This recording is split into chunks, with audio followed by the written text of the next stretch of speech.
नमस्ते सदावत्सल्य मातृभूमि।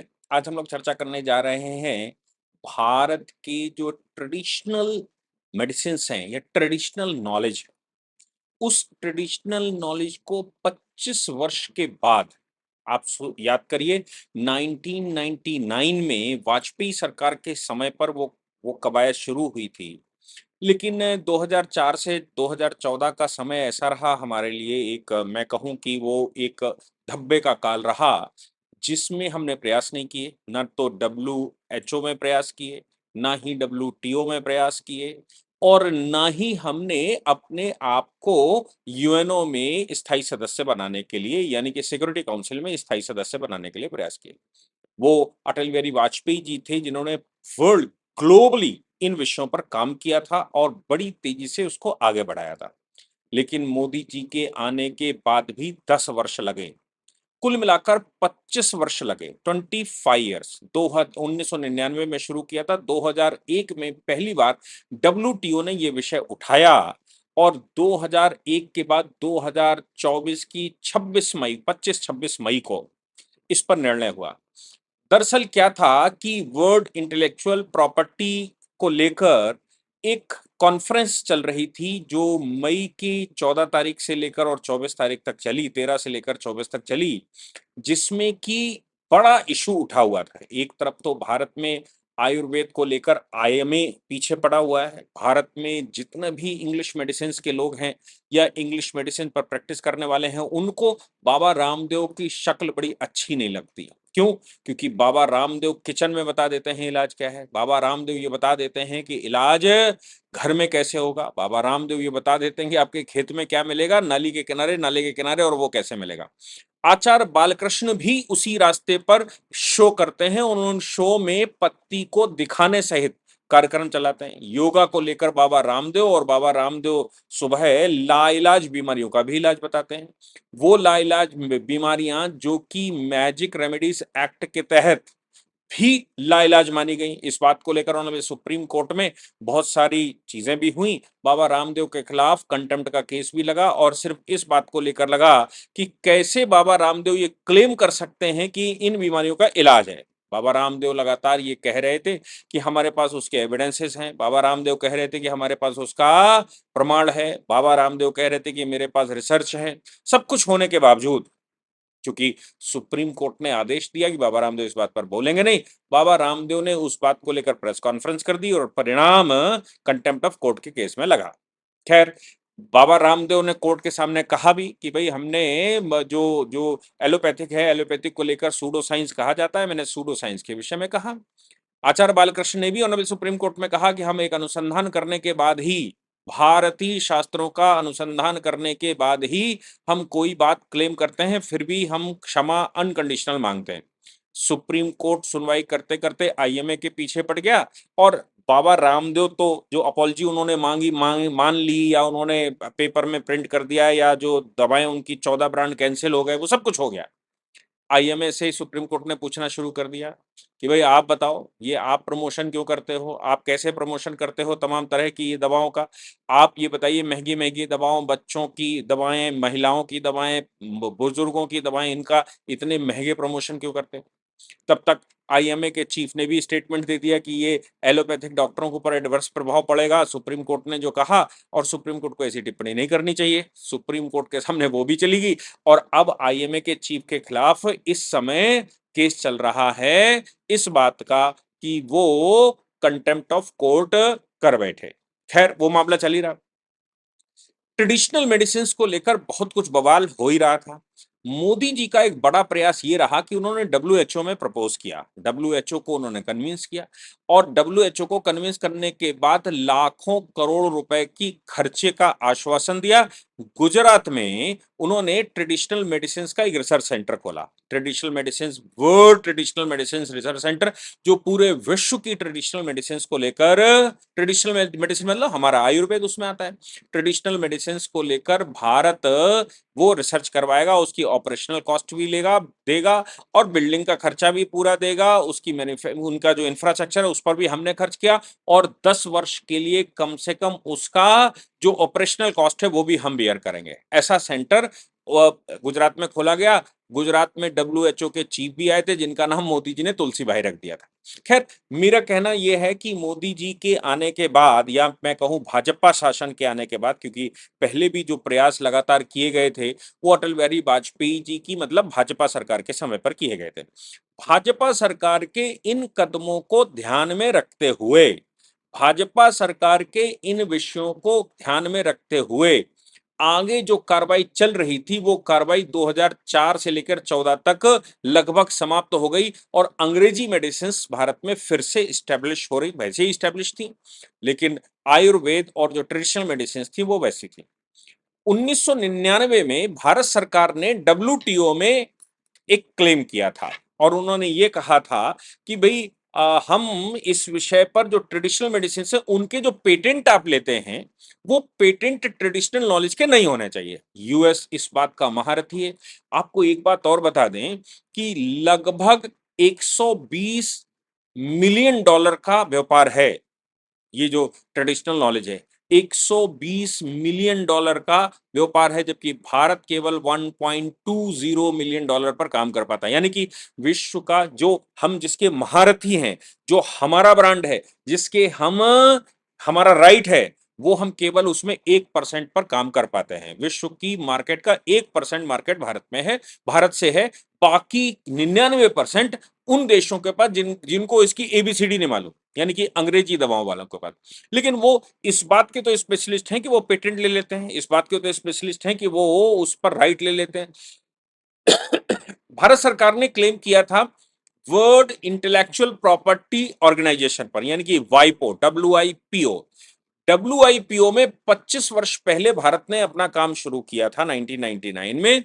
उस पर चर्चाएं होते हुए चलता रहा भाई, होता रहा, लेकिन 2018 में, यानी कि मोदी जी 1.0 जब बैठी हुई थी, 2018 में मोदी सरकार ने फिर से बड़े लेवल पर इसको इनिशिएट किया और उनका दावा यह था, हालांकि वो 1999 वाला जो मैटर रखा था वो कोलंबिया ने रखा था, मतलब किसी और दूसरे कंट्री ने रखा था, लेकिन ये जो 2018 में इसकी फिर से शुरुआत की, ये मोदी जी ने रखा था। मोदी जी ने जब आप याद करिए कि योगा को इंटरनेशनल ब्रांड बनाना, योगा को भारत के साथ चिपकाना, और इसके अतिरिक्त जैसे मैंने कहा कि ट्रेडिशनल मेडिसिन को लेकर भारत में डब्ल्यूएचओ का केंद्र खोलना, वैसे ही उन्होंने वर्ल्ड इंटेलेक्चुअल प्रॉपर्टी ऑर्गेनाइजेशन में क्लेम किया था।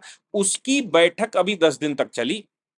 उस बैठक में भारत ने बड़े मुखर तरीके से डब्ल्यूटीओ में भी, आपको याद होगा जब दोहा में अभी डब्ल्यूटीओ की बैठक चली थी, कहाँ दोहा में नहीं चली थी, अबू धाबी में चली थी। डब्ल्यूटीओ की बैठक चली थी, तब भी भारत सरकार ने इसी बार 2024 में ही क्लेम किया था कि डब्ल्यूटीओ में प्रवेश करने के अलावा बाहर जाने का रास्ता भी होना चाहिए। अगर कोई कंट्री डब्ल्यूटीओ से बाहर जाना चाहता है तो वो एक पार्टिकुलर टाइम के बाद बाहर जा सके।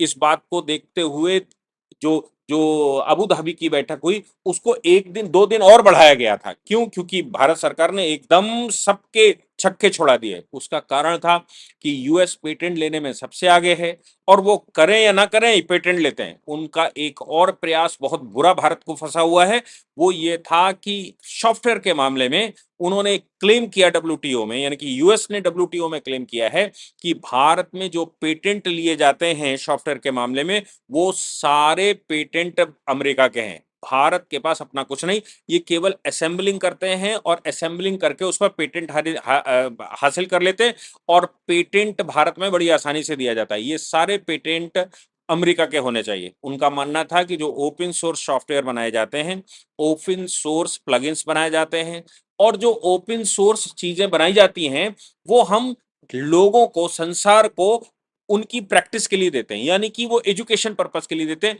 भारत में क्या होता है, उन ओपन सोर्सेस को इकट्ठा करके उस पर पेटेंट लिया जाता है और वो पेटेंट भारत में गलत तरीके से दिया जाता है। ये एक बड़ी फांस फंसी हुई क्योंकि अगर ये बात डब्ल्यूटीओ में स्वीकार कर ली गई तो इसका मतलब बिल्कुल साफ होता है कि भारत तथाकथित रूप से जो कहता है, भारत के लोग कहते हैं कि हम सॉफ्टवेयर इंडस्ट्री हमारी है, तो हम सॉफ्टवेयर इंडस्ट्री में शून्य हो जाएंगे और भारत में चल रहे सॉफ्टवेयर जो हम हवाई जहाज से लेकर और बैलगाड़ी तक चलाने लगे हैं सॉफ्टवेयर पर, या हम कहने लगे हैं डिजिटल कर लिया है, वो सारे पेटेंट अगर यूएस के हो जाएंगे तो भारत का ये तो खजाना खाली हो जाएगा और नहीं तो भारत कंगाल मतलब सॉफ्टवेयर के मामले में कंगाल होकर खड़ा हो जाएगा और तब हमारे लिए बहुत बड़ी समस्या होने वाली है। भारत सरकार ने उसको पुरजोर विरोध किया। हालाँकि यूएस का कहना बिल्कुल ठीक है, भारत में कोई सॉफ्टवेयर प्लगइन्स बनाता नहीं है, भारत में कोई टूल्स बनाता नहीं है। भारत में टूल बनाने वाले लोग भी अमेरिका की कंपनियों में काम करते हैं क्योंकि हमारा स्वभाव नौकरी करने का है, हम वहाँ नौकरी करते हैं, हम ही बनाते हैं, हम उनको देते हैं, पेटेंट उनके पास रहता है और हम तो केवल भारत में जो बाकी लोग बचे, वो केवल भारत में असेंबलिंग करके काम चला लेते हैं। ऐसी परिस्थिति में भारत पूरे संकट में आ सकता है। इसी दौरान वाइपो में यानी कि वर्ल्ड इंटेलेक्चुअल प्रॉपर्टी ऑर्गेनाइजेशन में जो भारत ने सवाल खड़ा किया है, जैसे हल्दी का पेटेंट है, नीम का पेटेंट है, भाई ये पेटेंट हमारे हैं, बांसमती का पेटेंट है, ये हमारे पेटेंट है और ये पेटेंट नहीं है, ये हमारे यहाँ ट्रेडिशनली प्रैक्टिस में है। ये हमारे यहाँ ट्रेडिशनल प्रैक्टिस में होने की वजह से कैसे कोई कंट्री इस पर पेटेंट ले सकता है और अगर कोई कंट्री इस पर पेटेंट ले लेगा तो भारत की इंडस्ट्री तो धड़ाम हो जाएगी। भारत में भी कल उन पेटेंटों के तहत दबाव आ जाएगा। इसलिए भारत सरकार ने ये प्रपोजल रखा। इस बात को लेकर वाइपो में भारत सरकार ने कहा कि इस पर एक मैकेनिज्म बननी चाहिए। वाइपो के 193 कंट्री सदस्य हैं, यानी कि पूरा विश्व वाइपो का सदस्य है। ये तय हुआ कि अगर कोई इस मामले ट्रेडिशनल नॉलेज का कोई पेटेंट लेने आता है किसी भी कंट्री में, तो वो बाकी के इस पर सिग्नेटरी जिन्होंने साइन किया है उन सभी देशों के साथ उसको शेयर किया जाएगा। कहीं ये उनकी ट्रेडिशनल नॉलेज तो नहीं है।